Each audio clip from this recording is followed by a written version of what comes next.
सभी साथी जल्दी जल्दी लाइव आ जाइए। साथियों, आज से हमारे क्षेत्र में नोएडा, ग्रेटर नोएडा, दादरी, इस क्षेत्र में लैपटॉप कंप्यूटर्स के इंजीनियर्स की बहुत कमी है।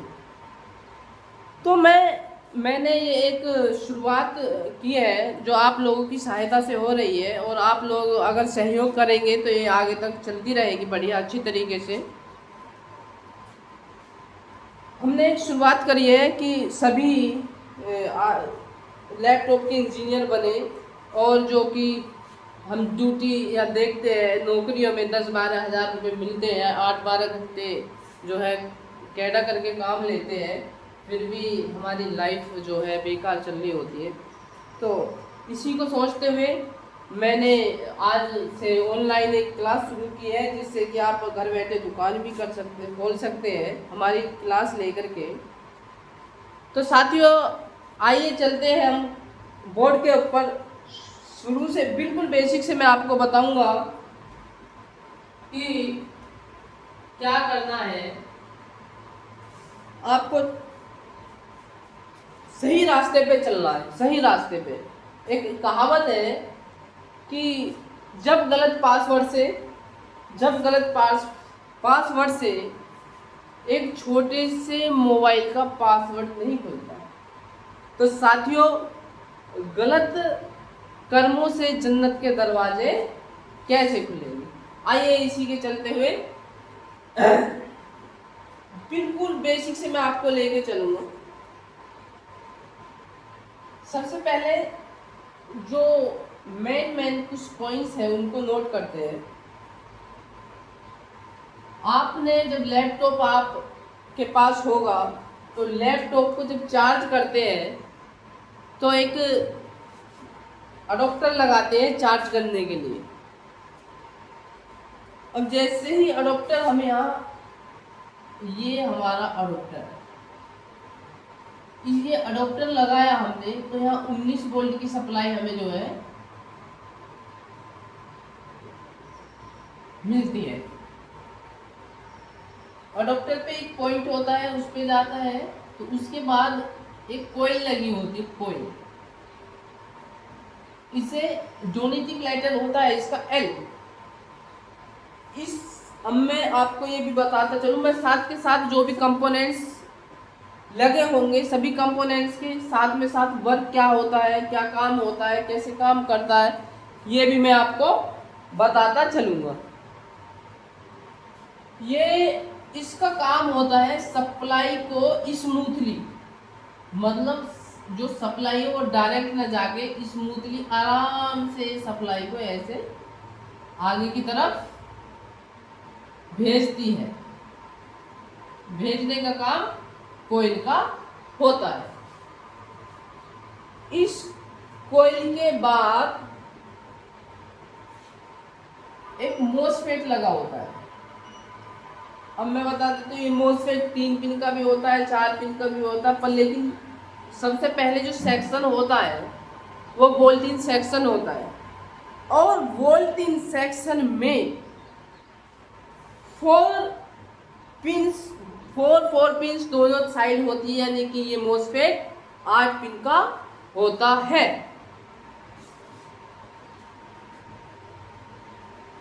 एक, दो, तीन, 4। ये कितने पिन का होता है? 8 पिन का मोसफेट होता है। अब इसके ये जो जिस तरह से चारों पिन बीप करेंगी वो साइड इसकी ड्रेन होगी।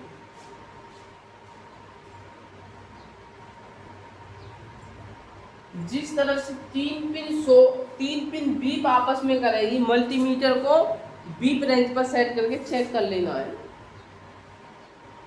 और ये आपका है सोर्स। 3 पिन एक साइड से बीप करती है और चौथी पिन जो बचती है उसमें वो गेट हो जाता है। ये M1 मोसफेट।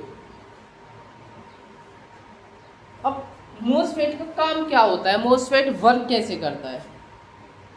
तो साथियों, आपने पहले देखा होगा कि जैसे हम फोन को, इस मोसफेट की डायरेक्शन कुछ ऐसे होती है।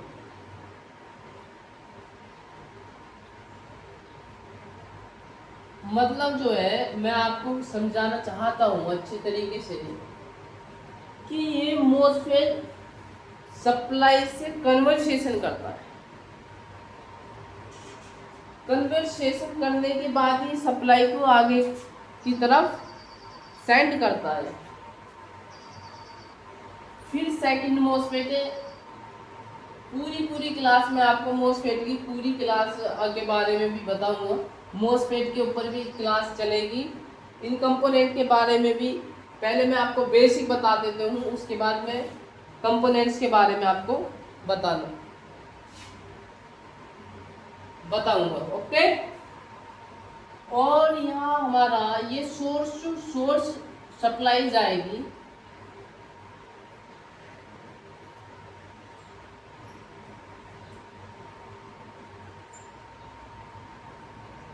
इधर एक ड्रेन से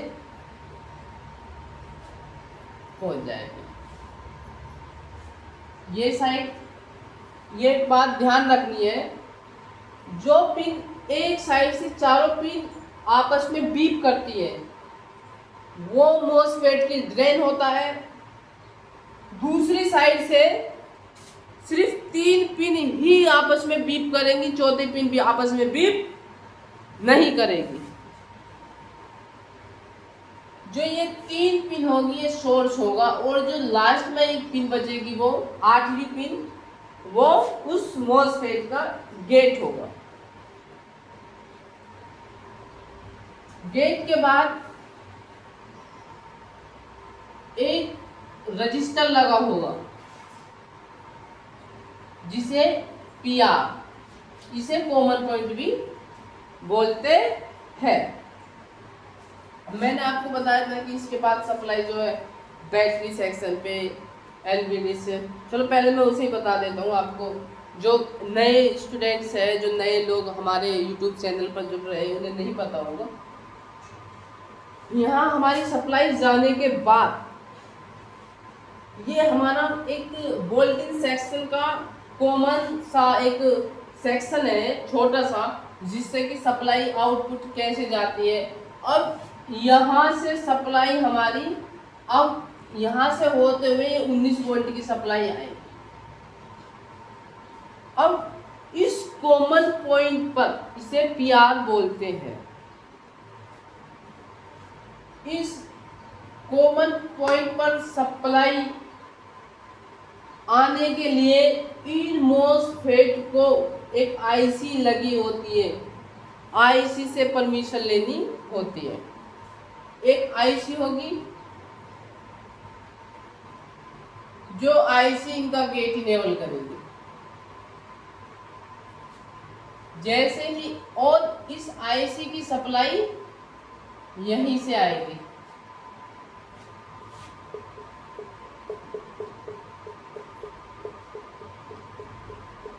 ठीक है, इस आईसी की सप्लाई यहाँ से आने के बाद इन दोनों मोसफेट का गेट इनेबल होगा। गेट इनेबल के बाद ही ये दोनों मोसफेट सप्लाई को आगे की तरफ भेजेंगे, पीआर पे भेजेंगे। अब ये जो पीआर है, ये हमारा वोल्ट इनका पीआर होगा। इसके बाद सप्लाई हमारे 40 से 45 जो सेक्शन होते हैं लैपटॉप में, यहाँ के बाद सप्लाई हमारे जो मेन सेक्शन होते हैं उनमें 19 वोल्ट की सप्लाई जाती है। और मैं आपको बता दूं, मेन जो सेक्शन होते हैं वो जो पीआर से जाते हैं वो कौन कौन से सेक्शन होते हैं। तो हर एक पॉइंट नोट करने वाला है कि जो सेक्शन इससे आगे होंगे 19 वोल्ट के, फिर 19 वोल्ट के सेक्शनों में से अलग अलग सेक्शन और बनेंगे। इस तरीके से 40 से 45 सेक्शन हमारे बनते हैं। तो 19 वोल्ट के मैं जो सेक्शन बनते हैं उनके बारे में आपको पहले बता देता हूँ। तो हर सेक्शन में सप्लाई इन होने से पहले एक कॉइल लगा होता है। जैसे बैटरी सेक्शन होता है, इसमें 19 वोल्ट की सप्लाई जाती है, फिर एक कॉइल लगा, फिर इसके बाद स्टेप डाउन सेक्शन होता है, इसके बाद रैम सेक्शन होता है, रैम सेक्शन होता है, इसके बाद वीआरएम सेक्शन, इसके बाद जो है वीआरएम सेक्शन होता है, इसके बाद इंटेल जीपीएक्स सेक्शन होता है। क्या होता है? इंटेल, ये कोई है, इंटेल जीएफएक्स सेक्शन होता है। इसके बाद एलवीडीएस सेक्शन होता है, एलवीडीएस सेक्शन होता है। इसके बाद पीसीएस सेक्शन होता है। तो ये हमारे 19 वोल्ट की सप्लाई जाती है पीसीएच सेक्शन। 19 वोल्ट की सप्लाई हमारे इन सेक्शनों में जाती है। 19 वोल्ट से फिर जो है इन सेक्शनों के बाद फिर 40-45 सेक्शन होते हैं, उन सेक्शनों में सप्लाई कन्वर्ट होती है। इन सेक्शनों से स्टेप डाउन सेक्शन से जैसे 5 volt, 3 volt always section, VS, LDO की सप्लाई ये कन्वर्ट होती है। और यहाँ तक कि मैं प्रॉब्लम्स के बारे में बता देता हूँ। तो क्या क्या प्रॉब्लम यहाँ हमें देखने को मिलती है। नंबर 1 नोट डाउन कर लेना। नंबर 1 क्या प्रॉब्लम मिलती है हमें? अगर हम प्रॉब्लम्स की बात करें इस सर्किट में, यहाँ तक हम जो प्रॉब्लम की बात करते हैं, क्या क्या प्रॉब्लम मिलती है? लैपटॉप प्रॉब्लम्स की बात करते हैं तो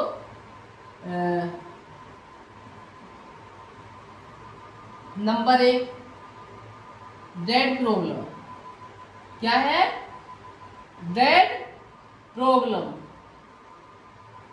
अब डेड प्रॉब्लम क्या है? अब ये डेड जो प्रॉब्लम होती है, ये दो लैपटॉप में 2 कंडीशंस पे डेड प्रॉब्लम की दिक्कत आती है, डेड प्रॉब्लम आता है। नंबर 1 इसमें क्या होता है? शॉर्टिंग। जब शॉर्टिंग हो जाती है तब दिक्कत, तब लैपटॉप डेड होता है। दूसरा,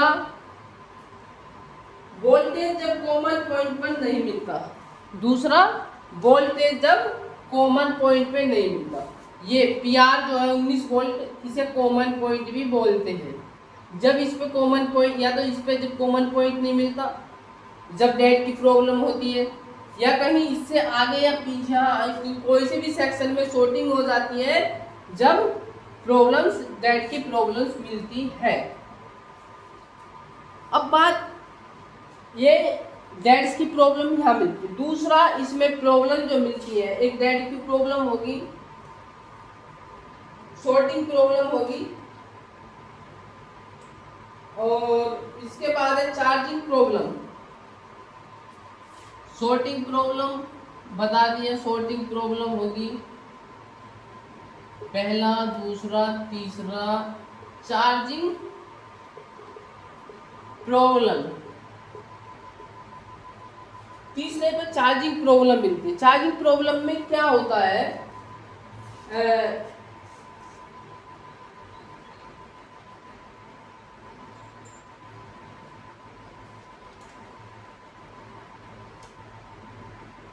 लैपटॉप ऑन तो होता है पर चार्ज नहीं होता है।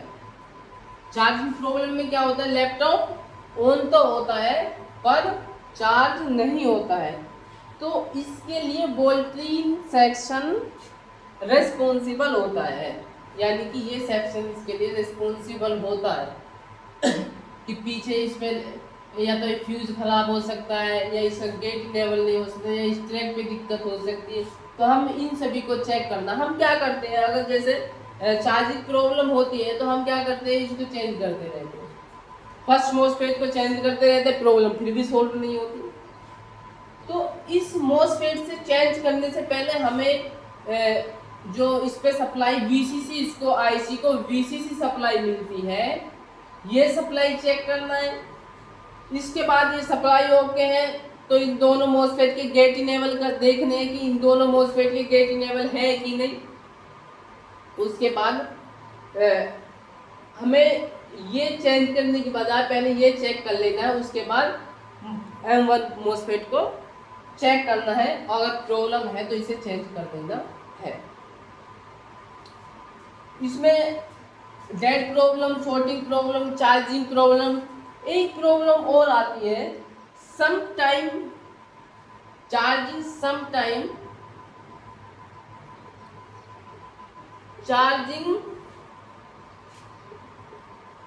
Some time charging, some time connect, some time disconnect, charging some time disconnect, ये प्रॉब्लम आती है।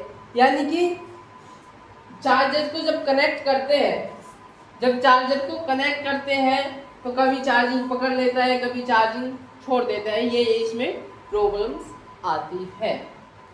अब हम इसमें बात करेंगे, अगर ये प्रॉब्लम्स आ रही है, अगर ये प्रॉब्लम्स आ रही है तो आप सभी को मल्टीमीटर यूज करना आता होगा, नहीं तो हम नेक्स्ट क्लास में आपको बता देंगे कि मल्टीमीटर को कैसे यूज करना है। तो इसके लिए मल्टीमीटर को पहले हमें बीप रेंज पर सेट करना है। बीप रेंज पर सेट करने के बाद हमें अगर शॉर्टिंग ढूंढनी है, भाई डेड प्रॉब्लम है या शॉर्टिंग प्रॉब्लम है, चार्जिंग प्रॉब्लम है, charging some time connect, some time disconnect है, तो हमें सबसे पहले मल्टीमीटर के एक प्रोब को, ये जो कॉमन पॉइंट है पीआर, एक प्रोब को इस पीआर पे रखना है और मल्टीमीटर का दूसरा जो प्रोब है उसे ग्राउंड पर रखना है।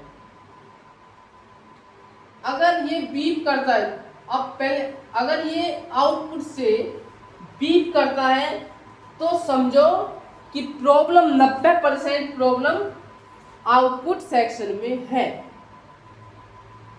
90% चांस यही होता है कि प्रॉब्लम्स आउटपुट सेक्शन में ही, पीआर के आउटपुट सेक्शन में ही होती है। 10% चांस होता है कि पीछे इस ये मॉसफेट में या इसमें कॉइल में, आईसी में प्रॉब्लम हो, 10% होगी। 90% चांसेस आउटपुट सेक्शन में होता है। अब हमें आउटपुट सेक्शन, अगर एक प्रोब मल्टीमीटर की इस पर रखने के बाद दूसरी ग्राउंड पर रखने के बाद आउटपुट से बीप करता है तो समझ जाना है कि प्रॉब्लम आउटपुट सेक्शन में है। अगर बीप नहीं करता है, इस पर बीप करता है, अगर इनपुट पीआर के इनपुट पर अगर हम मल्टीमीटर की एक प्रोब को रखेंगे और दूसरी प्रोब ग्राउंड पर रखेंगे, यहाँ से बीप करता है तो प्रॉब्लम इनपुट पर है। 90% प्रॉब्लम आउटपुट में होगी। अगर इनपुट में प्रॉब्लम है तो इन दोनों मॉसफेट, कॉइल और आईसी को चेक कर लेना है कि इसमें गेट इनेबल हो रहा है या नहीं। और ये VCC जो आ रही है 19 वोल्ट की आईसी पर, इसे चेक कर लेना, एक बार आईसी को चेक कर लेना है, तो यहाँ से प्रॉब्लम सॉल्व हो जाती है। अब बात चलते हैं, यदि प्रॉब्लम आउटपुट सेक्शन में है, अगर ये बीप करता है तो प्रॉब्लम आउटपुट सेक्शन में है। अब इस प्रॉब्लम को कैसे सॉल्व करें? हमें क्या करना है, इस पीआर को रिमूव कर देना है। हमें जब ये प्रॉब्लम चेक करना हो कि आउटपुट में है या इनपुट में, तो सबसे पहले इस पीआर की ये जो रजिस्टर लगा है, इस रजिस्टर को रिमूव कर देना है। इस रजिस्टर को रिमूव करने के बाद हमें 1 बाय 1 सेक्शन चेक करने हैं। फिर जो ये वाली जो बैटरी सेक्शन है, सबसे पहले एक प्रोब को इस पर रखना है, दूसरे प्रोब को ग्राउंड पर चेक करना है। अगर पहले इस कॉइल को रिमूव कर देने के बाद अगर ये बीप हो जाना बंद हो जाता है, जैसे हमने एक मल्टीमीटर की प्रोब को इस पे रखा, दूसरी को ग्राउंड पर रखा और ये बीप हो जाना बंद हो जाता है, तो प्रॉब्लम बैटरी सेक्शन में है। अगर ये बीप होना बंद नहीं होता है, बीप होती है, तो इसका मतलब प्रॉब्लम दूसरे किसी सेक्शन में है, उन्हें चेक करना है। फिर स्टेप इसी तरीके से इसकी कॉइल हटाना है, फिर इसका कॉइल इस पे प्रोब को रखना है, फिर दूसरा ग्राउंड पर रखना है। अगर बीप हो जाना बंद हो जाता है तो प्रॉब्लम इसमें है, नहीं होता तो फिर एज इट इज इस कॉइल को वहीं लगा देंगे। इसी तरीके से हम ये पता कर लेंगे कि कौन कौन से सेक्शन में कौन सा सेक्शन हमारा शॉर्ट है। इन्हीं सेक्शन के शॉर्ट होने की वजह से dead problem, shorting problem, charging problem, sometime connect sometime disconnect, ये प्रॉब्लम्स आती है। आई होप कि आपको इतना समझ में आया होगा। नेक्स्ट क्लास में हम आपको अब इसके बाद जो नेक्स्ट टॉपिक होगा ये वोल्ट इन सेक्शन का टॉपिक है। सबसे पहले वोल्ट इन सेक्शन, जहां से वोल्टेज इन होती है, ठीक है। अब नेक्स्ट टॉपिक में हम वोल्ट इन सेक्शन में एन चैनल, पी चैनल के बारे में बताएंगे। अगर ये कोई इस कॉइल से मॉसफेट के ड्रेन पर सप्लाई आती है, अगर इस कॉइल से इस मॉसफेट के ड्रेन पर सप्लाई आती है और सोर्स आउट होती है मॉसफेट और ड्रेन से सप्लाई पे इनपुट पीआर पर चली जाती है, तो इसका मतलब ये एन चैनल का मॉसफेट है। एन चैनल, अब इसके बाद ये पूरा एन चैनल का सेक्शन होगा। हम इस नेक्स्ट क्लास में एन चैनल के सेक्शन के बारे में बताएंगे, फिर पी चैनल के सेक्शन के बारे में बताएंगे। उसके बाद फिर हमारा बैटरी सेक्शन शुरू होगा, स्टेप डाउन। और स्टेप डाउन सेक्शन में भी बहुत सारे सेक्शन होते हैं, रैम सेक्शन में भी कई सेक्शन होते हैं, बीआर इंटेल जी सेक्शन, एलवीडीएस सेक्शन। फिर हम step by step in section के बारे में आपको बताएंगे। तो इस क्लास में फिलहाल इतना ही, मिलते हैं अगली क्लास में। थैंक यू, धन्यवाद।